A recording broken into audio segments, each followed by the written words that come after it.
हरे कृष्णा।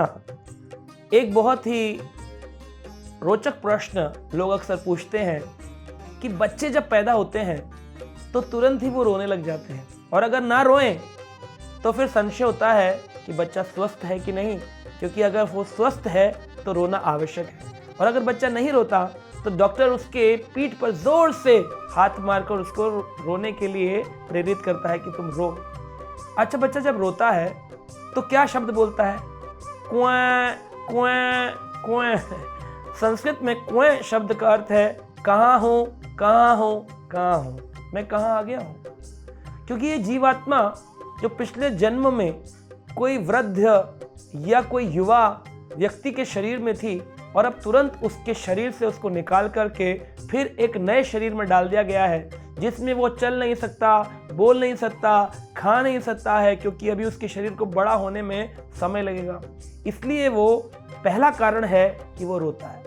दूसरा कारण है, गर्भ में जब जीव का शरीर निर्माण होता है, जिसकी वर्णन श्रीमद् भागवत के 30वें स्कंद में देवहूति माता को स्वयं भगवान कपिल ने उसका वर्णन किया है। तो वो जब जीव मटर के दाने से लेकर धीरे धीरे 7 महीनों में बनता है, 8 महीने में बुद्धि आती है, 9वें महीने में जब वो प्रसूति गृह में उसकी डिलीवरी होती है, तो ऐसी सिचुएशन में शरीर के अंदर छोटे छोटे कीड़ों ने उस पूरे शरीर को खाया होता है। एक माँ की गर्भ के अंदर कितने बैक्टीरियाज हैं, वो सारे बैक्टीरिया उसको खाते रहते हैं और खाने से उसकी चमड़ी पूरी लाल हो जाती है और उसको बड़ा कष्ट हो रहा होता है कि हे प्रभु, मैं कहाँ फंस जाऊँ, मुझे बाहर निकालो।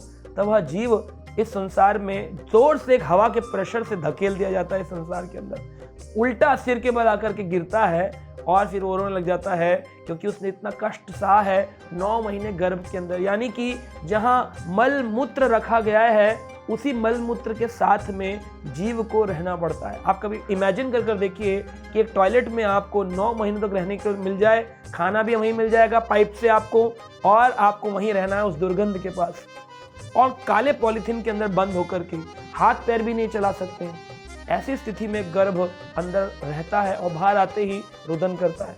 तीसरा कारण है रोने का कि पूर्व जन्म में जब वो अपने परिवार के लोगों के साथ था और जब अब उसका एक नया जन्म हुआ है, तो पूर्व जन्म के जो लोग हैं वो उसका स्मरण कर करके रोते हैं, हाय मेरी दादी, हाय मेरी माँ, हाय मेरे पिताजी। और वो क्योंकि जुड़ा हुआ है, अभी उसको जन्म लेने से 1 वर्ष तक, जब तक वो बोलना शुरू नहीं करता, उसकी मेमोरी धीरे धीरे रिमूव की जाती है और उसको पूर्व जन्मों की बहुत सारी बातें याद होती हैं। जैसे ही उसको स्मरण आता है अपने परिवार का कि वो रो रहे हैं, वो क्या कर रहे होंगे मेरे बच्चे, लेकिन अब तो मैं खुद ही एक बच्चा बन गया हूँ, यह भी सोच सोच करके वो रोता है।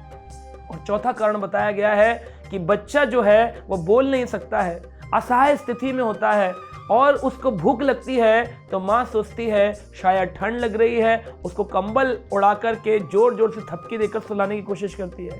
जब उसको ठंड लग रही होती है तो वह बोल नहीं सकता है, माँ सोचती है वह भूखा है और अपना स्तन उसके मुंह में डालकर कहती है ले दूध पी, ले दूध पी, और अत्यधिक दूध उसको पिलाया जाता है, जिससे वह दूध की उल्टी करने लग जाता है। इस प्रकार से अपनी बात को व्यक्त न करने पर उसके साथ अलग अलग तरह का व्यवहार होता है, जिस व्यवहार को वह जीवात्मा देख करके रोने लग जाती है। तो ऐसे कई सारे कारण शास्त्र में बताए गए हैं कि जीव प्रकट होते ही, जन्म लेते ही संसार में क्यों रोता है। हरे कृष्ण।